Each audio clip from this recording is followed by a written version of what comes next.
Hi guys, எல்லாருமே எப்படி இருக்கீங்க? இன்னைக்கு நம்ம Tokyo cool anime season 1 episode 7 தான் பார்க்க போறோம். அதனால இதுக்கு முன்னாடி இருக்கக்கூடிய எபிசோட்ஸ் யாராச்சும் பார்க்கலனா ப்ளீஸ் போய் செக் பண்ணிட்டு வந்துருங்க. அப்பதான் இந்த எபிசோட்ல இருக்கக்கூடிய ஸ்டோரியை உங்களால தெளிவா புரிஞ்சுக்க முடியும். சோ பார்க்காதவங்க போய் பார்த்துட்டு வந்துருங்க. அப்புறம் அப்படியே ஆல்ரெடி பார்த்தவங்க நம்ம சேனலுக்கு இன்னும் யாராச்சும் சப்ஸ்கிரைப் பண்ணாம இந்த வீடியோ பார்த்துக்கிட்டு இருக்கீங்கன்னா உடனே சப்ஸ்கிரைப் பண்ணிடாதீங்க. அதுக்கு பதிலா எப்பயும் போல இந்த வீடியோ ஃபுல்லா பார்த்து முடிச்சுட்டு நம்ம சேனல்ல இருக்கக்கூடிய மற்ற வீடியோ எல்லாத்தையும் ஒரு தடவை செக் பண்ணி பாருங்க. அப்போ உங்களுக்கு பிடிச்சிருந்தா மட்டும் சப்ஸ்கிரைப் பண்ணி பெல் ஐகானை ஆல்ல வச்சுக்கோங்க. அது கூட சேர்த்து நம்ம சோஷியல் மீடியாவோட லிங்க் எல்லாமே கீழ டிஸ்கிரிப்ஷன்ல இருக்கும். அதை யூஸ் பண்ணி ஃபாலோ பண்ற மாதிரி இருந்தாலும் ஃபாலோ பண்ணிக்கோங்க. ஏன்னா இப்போ நீங்க பாத்துக்கிட்டு இருக்கிறது இன்ஃபினிட்டி அனிமேஷன் சேனல். வாங்க டைம் வேஸ்ட் பண்ணாம இந்த எபிசோடுக்குள்ள போயிரலாம். சோ இந்த எபிசோட் ஓபன் பண்ணதும் ஹீனாமி செம்மையா அழுதுகிட்டே ஓடிக்கிட்டு இருக்க. இந்த விஷயத்தை எல்லாத்தையும் காணிக்கையை பார்த்துட்டான். ஏன்னா காணிக்கையும் இந்த வழியா தான் வந்திருப்பான். ஆனா போன எபிசோட்ல சென்ஸ் பண்ணதான சொன்னேன் அப்படின்னு கேட்டீங்கன்னா அந்த எபிசோட்ல சென்ஸ் பண்ண மாதிரி காட்டியிருப்பாங்க. பட் உண்மையாவே காணிக்கை வெளியில வந்துட்டு இருக்கும்போது தான் இந்த பொண்ணு ஓடி வரத பார்த்து வந்திருப்பான். அதனால என்ன ஆச்சு, ஏன் இப்படி ஓடி வரான்னு இவன் கொஞ்சம் பதட்டத்தோட ஓடி வந்து கேட்டதும் என்னுடைய அம்மா அவங்க புடிச்சிட்டாங்க, அவங்க கொல்ல போறாங்கன்னு சொன்ன உடனே யாரு இன்னனி உனக்கு சுத்தமா புரியவே இல்ல. அதனால நீ எதுக்கு கவலைப்படாத, உங்க அம்மா எங்க இருக்காங்கன்னு சொல்லு, நம்ம ரெண்டு பேரும் போய் காப்பாத்தலான்னு அவங்க எங்க இருக்காங்கன்றத கேட்டு தெரிஞ்சுக்கிட்டதுக்கு அப்புறம் இவளை கூட்டிக்கிட்டு வேகமா அவங்க இருக்கக்கூடிய இடத்துக்கு வந்துகிட்டு இருக்க. இந்த சிசிஜி சேர்ந்தவனுங்க என்ன பண்ணிடுறானுங்க, சரி ஓகே நீனும் ஒரு கோலா இருக்கிறதுனால ஒண்ணுமே கொண்டு நான் ஒரு வெப்பனை உருவாக்க போறேன். அதனால இப்ப நான் யூஸ் பண்ண போற வெப்பனை நீ பாத்தீனா உன்னுடைய நெஞ்சை வெடிக்க போகுதுன்னு இந்த வயசானவர் தன்னுடைய பாக்ஸ்ல இருந்து வெப்பனை எடுக்க இவங்க உண்மையாவே ரொம்ப ஷாக் ஆயிட்டாங்க. ஏன்னா இவங்க கிட்ட இருக்கக்கூடிய டெக்னாலஜி மூலியமா ஒரு காகுனேவை உருவாக்க முடியறது மட்டும் இல்லாம செத்து போன கோலுடைய காகுனேவை எடுத்து இவங்க ஒரு வெப்பனாவும் யூஸ் பண்ண முடியும். அதனாலதான் அந்த வயசானவருடைய ஆர்டிபிஷியல் காகுனே உடைஞ்சு போயிடுச்சுன்னு இவங்க ரெண்டு பேரும் கடைசியா கொண்ட இவங்களுடைய ஹஸ்பண்டோடைய உடம்புல இருந்த காகுனேவை ஒரு வெப்பனா மாத்தி எடுத்துட்டு வந்திருப்பாங்க. அதனாலதான் இவங்களுடைய வெப்பனை பார்த்துட்டு இவங்க ஷாக் ஆகி போய் உட்கார்ந்து இருக்கும் போது, ஆஹா இன்னைக்கு செம்ம பிங்கோ, எனக்கு ஒரே நாள்லயே 2-3 கோல்ஸ் கூட சண்டை போட்டு அதுல 2 கோல்ஸ் கொல்றதுக்கான வாய்ப்பு கிடைச்சிருக்குது. சோ நான் உன்னை கொல்ல போறேன்னு இவர் சந்தோஷமா சொல்லிக்கிட்டு இருக்கும் போதே காணிக்கையவும் அந்த குட்டி பொண்ணு கரெக்டா அந்த இடத்துக்கு வந்திருப்பாங்க. ஆனா காணிக்கை இந்த குட்டி பொண்ணு இந்த பக்கம் போக கூடாதுன்னு புடிச்சு வச்சுக்கிட்டான். ஏன்னா சிசிஜில இருக்கிறவங்க இந்த இடத்துல கொஞ்சம் அதிகமா இருப்பாங்க. அண்ட் அது போக இவங்க கிட்ட அட்வான்ஸ்டான வெப்பன்லாம் இருக்குது. அதனால இதை பார்த்ததுமே இவனுக்கு தெரிஞ்சிருச்சு இவங்களை நம்மளால சமாளிக்க முடியாதுன்னு. அதனாலதான் உள்ள போயிட்டு நம்ம தேவையில்லாம உயிரோட கூடாது, அதே நேரத்துல இந்த பொண்ணுடைய உயிரை நம்ம காப்பாத்தணுன்றதுக்காக இவன் அந்த குட்டி பொண்ணுடைய வாயும் கண்ணியும் பொத்திக்கிட்டு ஒரு ஓரமா நின்று என்ன நடக்குதுன்னு பாத்துக்கிட்டு இருக்கும் போதே இந்த வயசானவரும், ஹே இங்க பார் கோல், உன்னை நான் கொல்ல போறேன், உனக்கு ஏதாவது கடைசி ஆசை இருக்குதான்னு கேட்க, என்னுடைய ஆசை எல்லாமே என்னுடைய பொண்ணு சுதந்திரமா இந்த இடத்துல வாழணும்ன்றதுதான். அதுக்கு வாய்ப்பு இல்லமா, ஏன்னா இந்த உலகத்துல ஒன்ன மாதிரி இருக்கக்கூடிய கோல்ஸ் எல்லாத்தையுமே நான் தேடி தேடி கொல்ல போறேன்னு ஒரே ஸ்லாஷ்ல இந்த குட்டி பொண்ணுடைய அம்மாவுடைய கழுத்தை வெட்டி இந்த வயசானவர் கொண்டுகிட்டு இருக்க. இதை எல்லாத்தையும் பார்த்துக்கிட்டு இருக்கக்கூடிய காணிக்கையால எதுவுமே செய்ய முடியல.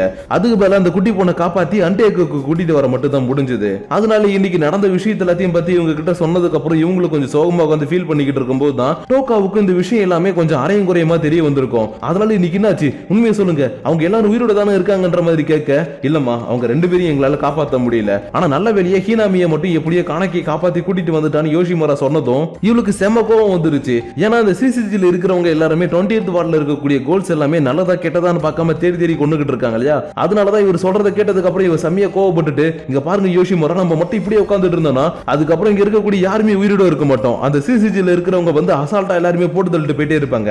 அதனால இந்த தடவையாச்சு நான் சொல்றதை கொஞ்சம் கேளுங்க, வாங்க போயிட்டு அவங்கள கொண்டு அந்த சிசிஜில இருக்கிறவங்களை நம்ம பழி வாங்கலான்ற மாதிரி இவ கூப்பிட்டாலும் இங்க இருக்கக்கூடிய யாருமே வரமாட்டான்னு சொல்லிட்டாங்க.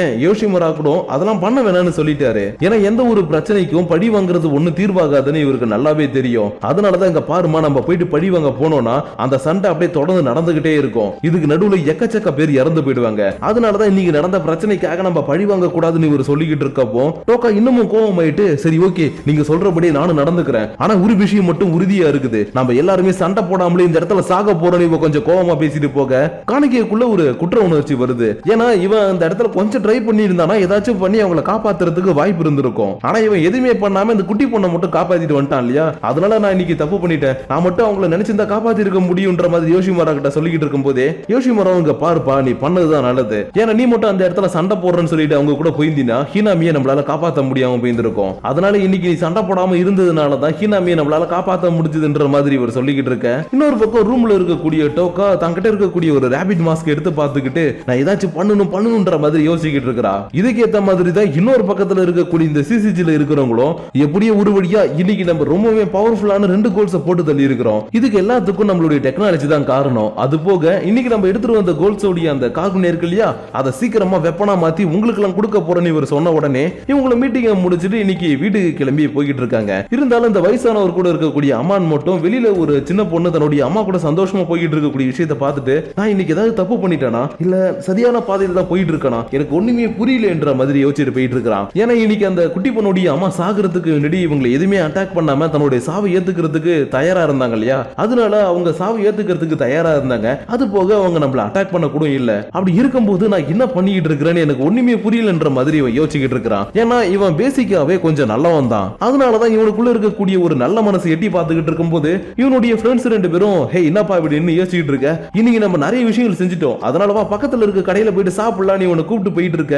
இந்த விஷயத்த எல்லாத்தையும் இந்த விஷயத்த எல்லாத்தையும் டோக்காவும் பார்த்துட்டு சரி ஓகே எனக்கு சரியான டைம் கிடைக்கும் போது நான் அட்டாக் பண்ணிடுறேன்ற மாதிரி பார்த்துக்கிட்டு இருக்கா. ஏன்னா இவ எப்படியாச்சும் பழி வாங்கணும்னு முடிவு பண்ணிட்டா இல்லையா, அதனாலதான் யார் சொல்றதையும் கேட்காம இவங்களை ஃபாலோ பண்ணிக்கிட்டு இருக்கா. ஆனா இப்படி இவ தங்களை ஃபாலோ பண்றான்னு தெரியாம இவங்க 3 பேர் ஒரு நூடுல் ஷாப்ல போய் உட்கார்ந்து சாப்பிட்டுக்கிட்டு இருக்கும்போது அம்மானுடைய 2 ஃப்ரெண்ட்ஸும் நிறைய விஷயங்களை பத்தி பேசிக்கிட்டு இருக்காங்க. அதாவது இவங்க எப்படி சிசிஜிக்குள்ள வந்தாங்க, என்ன பண்ணாங்க, ஏது பண்ணாங்கன்றதெல்லாம் பேசிக்கிட்டு இருக்காங்க. ஆனா இவங்க கூட வந்திருக்கக்கூடிய அம்மான் மட்டும் கொஞ்சம் சோகமா இருக்கிறத பார்த்ததும் என்னப்பாச்சு இன்னைக்கு நம்ம 2 கோலை போட்டு தள்ளி இருக்கிறோம், நீ சந்தோஷமா இருப்பான்னு பார்த்தா இவ்வளவு சோகமா உட்கார்ந்து இருக்கிறேன்னு கேட்கும்போது நான் நிறைய விஷயங்களை பத்தி யோசிச்சுக்கிட்டு இருக்கிறேன், அதனால எனக்கு என்னன்னே தெரியல கொஞ்சம் சோகமா இருக்குது. சோ நீங்க 2 பேரும் ஜாலியா சாப்பிட்டு கிளம்புங்க, நான் கிளம்புறேன்னு பை பை சொல்லிட்டு இந்த இடத்துல இருந்து கிளம்பிட்டான். அதனால இவன் கிளம்புனதுக்கு அப்புறம் நம்ம மட்டும் என்னடா பண்றது, வா கிளம்புவோன்னு இவங்க 2 பேரும் கிளம்பி போக இதுல கண்ணாடி போட்டுட்டு இருக்க போனா ஒரே ஸ்லாஷ்லி யாரோ ஒருத்தவங்க கொண்டுட்டாங்க. அது யாரோ ஒருத்தவங்களா இல்ல, இவங்கள ஃபாலோ பண்ணி வந்த டோக்கா தான். அது மட்டும் இல்லாம இவ யாருன்றது மத்தவங்களுக்கு தெரியக்கூடாதுன்றதுக்காக முகத்துல ஒரு ரேபிட் மாஸ்க் வேற மாட்டி இருக்கா. அதனால யார் நீ, எதுக்கு என்னோட ஃப்ரெண்ட் அட்டாக் பண்ண,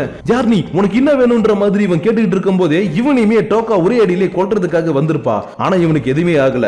ஏன்னா வீட்டுக்கு போறதா சொல்லிட்டு கிளம்புன அம்மான் கொஞ்சம் குழப்பத்துல இருந்ததுனால இங்கதான் ஒரு இடத்துல நின்னுட்டு நிறைய விஷயங்களை யோசிச்சுட்டு இருந்திருப்பான். அதனாலதான் இவங்களை டோக்கா அட்டாக் பண்றத பார்த்த உடனே ஒருத்தவனை காப்பாற்ற முடியலனால இன்னொருத்தனை காப்பாத்தலன்றதுக்காக இவன் குறுக்க வர சரி ஓகே ஒன்னி நான் இன்னைக்கு சேர்த்து கொல்றேன்னு டோக்கா செம்ம வேகமா வந்து தன்னுடைய காகுனேவை யூஸ் பண்ணி இவனை அட்டாக் பண்ண ஆரம்பிக்கப்போ என்னது இந்த காகுனேவா, இத பத்தி நான் நல்லாவே கேள்விப்பட்டிருக்கேன், இது ஒரு ஸ்பீடு காகுனே, இதுல இருந்து யாராலுமே தப்பிக்க முடியாது, இருந்தாலும் இன்னைக்கு என்னால முடிஞ்ச அளவுக்கு நான் உன்னை தடுத்து கொல்ல போறேன்னு இவனுமே சண்டை போட ட்ரை பண்ணாலும் டோக்கா இவனை புடிச்சு போட்டு போனாடி அடிக்கிறா. ஏன்னா இவ காணிக்கையுடைய ஃபிளஷ் சாப்பிட்டதுக்கு அப்புறம் கொஞ்சம் பவர் இன்க்ரீஸ் ஆயிருக்கு. அது போக இவ கொல்ல வெறியில இருக்கிறா இல்லையா, அதனாலதான் இப்படி இவனை புடிச்சு போட்டு அடிச்சுக்கிட்டு இருக்கும்போது அம்மானால ஒரு கட்டத்துல முடியாம போகுது. இருந்தாலும் சரி பரவாயில்ல இன்னும் கொஞ்சம் நான் ட்ரை பண்ணி சண்டை போடுறேன்னு இவன் சண்டை போடுறதுக்காக ரெடியாக டோக்காவும் ஒரே அடியிலே இவனை கொண்டுடலான்னு செம்ம வேகமா ஓடி வந்துட்டு இருக்கா. ஆனா ஃபிராக்ஷன் ஆஃப் செகண்ட்ல மாடோடைய கையில இருக்கக்கூடிய காகுனே வந்து இவளை அட்டாக் பண்ணுது. அதாவது அந்த வயசானவர் வச்சிருக்காரு இல்லையா, அந்த காகுனே வந்து இவளை அட்டாக் பண்ணுது. என்னடான்னு பார்த்தா இவருக்கு இந்த மாதிரி நடக்கும்னு ஆல்ரெடி தெரியும் போல, அதனாலதான் இவங்களை முன்னாடி அனுப்பி வச்சுட்டு பின்னாடியே ஃபாலோ பண்ணிட்டு வந்திருக்காரு.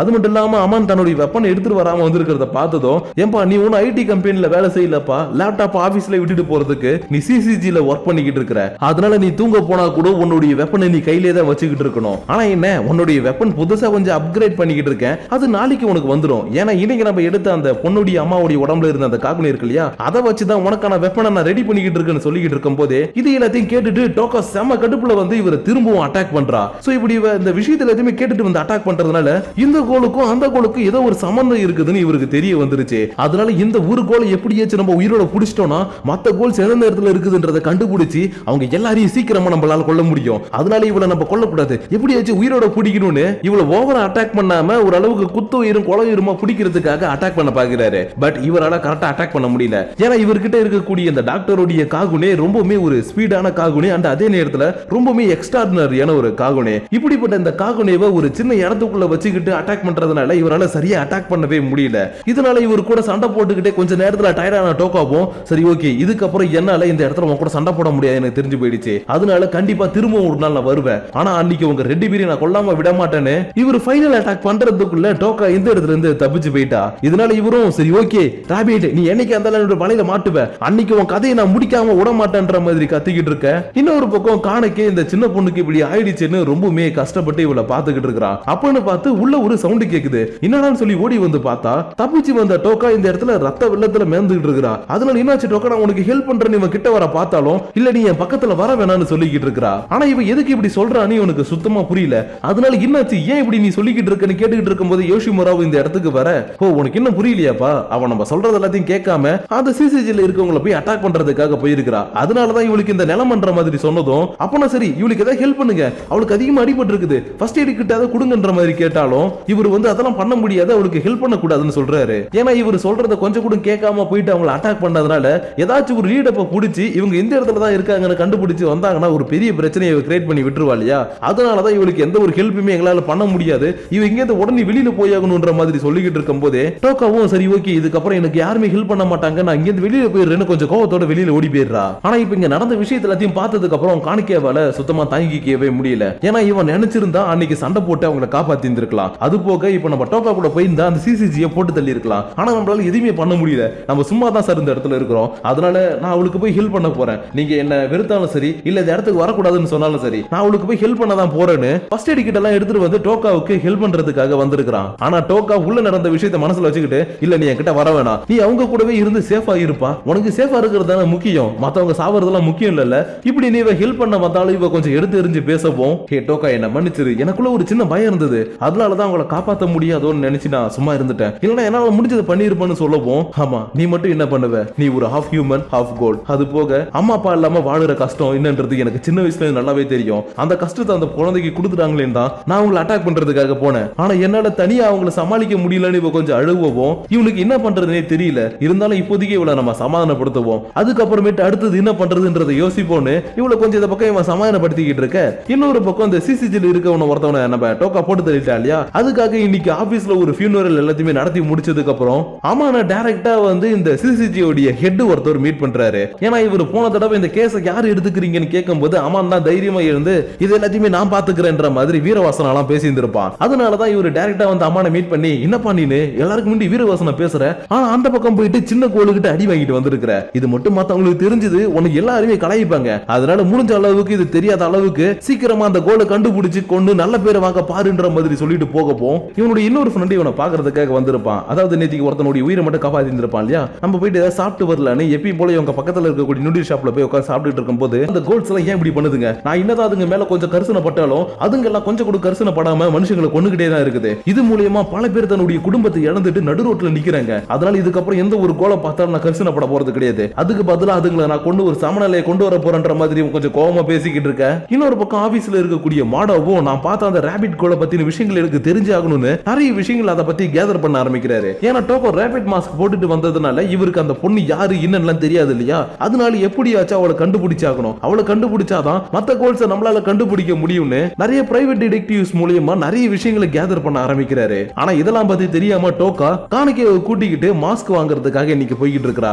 ஏன்னா காணிக்கையுடைய மாஸ்க் இன்னைக்கு தான் ரெடியா இருக்கும், அதனாலதான் அதை வாங்குறதுக்காக போயிட்டு இருக்கும் போது காணிக்கைவுக்கு நேத்திக்கு டோக்கா கூட பேசின விஷயங்கள் எல்லாமே மனசுக்குள்ள ஓடிக்கிட்டே இருக்கு. என்னன்னா டோக்கா சொல்லியிருப்பாளியா இந்த சிசிஜி நிறைய பேரை கொண்டு கோல்ஸோடைய வாழ்க்கையை கேள்விக்குறியாக்கிட்டாங்க, அண்ட் அது போக நிறைய பேருடைய குடும்பத்தை நடுத்தருவுக்கு கொண்டு வந்துட்டாங்கன்னு இவ சொல்லியிருப்பாளியா, அதனால அந்த விஷயத்தை பத்தி எல்லாத்தையுமே இவன் யோசிச்சுக்கிட்டே இருக்கப்போ இவனுடைய மனசுக்குள்ள எப்படி அம்மானுக்கு தோணுச்சோ அதே மாதிரி ஒரு விஷயம் தோணுது. ஆனா இவன் அம்மான் மாதிரி ஹியூமன்ஸை மட்டும் காப்பாத்தணும்னு நினைக்கல, ரெண்டு பேருமே காப்பாத்தணும்னு நினைக்கிறான். ஏன்னா இவங்க ரெண்டு பேருக்குள்ளேயும் யாரோ சில பேர் தான் பிரச்சனையை தூண்டி விட்டு பெருசா மாத்திக்கிட்டு இருக்காங்க, அதனால அவங்களை கண்டுபிடிச்சு நம்ம தடுத்துட்டா இந்த இடத்துல ஒரு சமநிலைமை நம்மளால கொண்டு வர முடியும், அதுக்கு நம்ம நிறைய விஷயங்கள் முகமூடி போட்டுக்கிட்டு தான் பண்ணணும்னு இவன் மாஸ்க் செல்லருடைய கடைக்குள்ள போகும்போது இன்னொரு பக்கம் இருக்கக்கூடிய அம்மானோ காணிக்கை மாதிரி நானும் ஒரு சமநிலைமை கொண்டு வரணும், அந்த சமநிலைமையில ஹியூமன்ஸ் எல்லாரும் சந்தோஷமா வாழணும்னு ரெண்டு பேரும் வேற வேற விஷயத்தை யோசிச்சுக்கிட்டு இருக்க. அப்படியே இந்த இடத்துல இந்த எபிசோட முடிக்கிறாங்க. சோ கைஸ் இன்னைக்கு நம்ம பார்த்த இந்த எபிசோட் இதுக்கப்புறம் வரப்போற ஆக்ஷன் சீன்ஸ்க்கு எல்லாத்துக்குமே விதை போட்டுருக்குது. சோ அதனால வரப்போற எல்லா எபிசோடும் கொஞ்சம் தரமா தான் இருக்கும். அப்ப இத்தனை நாளா வந்ததுல என்னடா நீனும் தினமும் சொல்லிட்டு தான் இருக்கிற ஆக்ஷன் வரப்போது அது வரப்போதுன்னு, ஆனா பெருசா வந்த மாதிரி இல்லைன்னு கேட்டீங்கன்னா அதுக்கு ஒரே ஒரு பதில் தான், என்னன்னா இந்த அனிமே மொத்தமா 4 சீசன். சோ 4 சீசன் இருக்கும்போது இந்த அனிமையை பொறுத்த வரைக்கும் ஃபர்ஸ்ட் கேரக்டர் டெவலப்மெண்ட் கொடுப்பாங்க அண்ட் எல்லாத்துக்கான பேக் ஸ்டோரியும் கொஞ்சம் கொஞ்சம் கொடுத்துக்கிட்டே இருக்காங்க. அதனாலதான் இத்தனை எபிசோடு வரைக்கும் அந்த அளவுக்கு பெருசா ஆக்ஷன் சீன்ஸ்லாம் அதிகமா உள்ளவே இல்ல, வெறும் ஜஸ்ட் ஸ்டோரியை மட்டும் புஷ் பண்ணி சைடுல இருக்கக்கூடிய கேரக்டர்ஸ்க்கு நிறைய இம்பார்ட்டன்ஸ் கொடுத்திருப்பாங்க. ஆனா இதுக்கப்புறம் வரப்போற எபிசோட்ல கேரக்டர்ஸ்க்கு கொஞ்சம் அப்படியே ஒதுக்கி வச்சுட்டு ஆக்ஷன் சீன்ஸ் நிறைய உள்ள கொடுப்பாங்க. சோ நான் சொன்ன விஷயங்கள் உங்களுக்கு புரிஞ்சிருக்கும் நினைக்கிறேன், அதனால கொஞ்சம் எனக்காக வெயிட் பண்ணுங்க, நாளைக்கான எபிசோடோட உங்களை வந்து நான் மீட் பண்றேன். அதுக்கு முன்னாடி நீங்க எல்லாரும் இந்த வீடியோ பத்தின உங்களுடைய பர்சனல் தாட்ஸ் அண்ட் வியூஸ் மறக்காம கீழே கமெண்ட் பண்ணுங்க. அப்படி நீங்க பண்ணக்கூடிய அந்த கமெண்ட்ஸோட சேர்த்து உங்களை நான் நெக்ஸ்ட் எபிசோடோட வந்து மீட் பண்ற வரைக்கும் உங்களிடமிருந்து விடைபெறுவது உங்கள் நான்.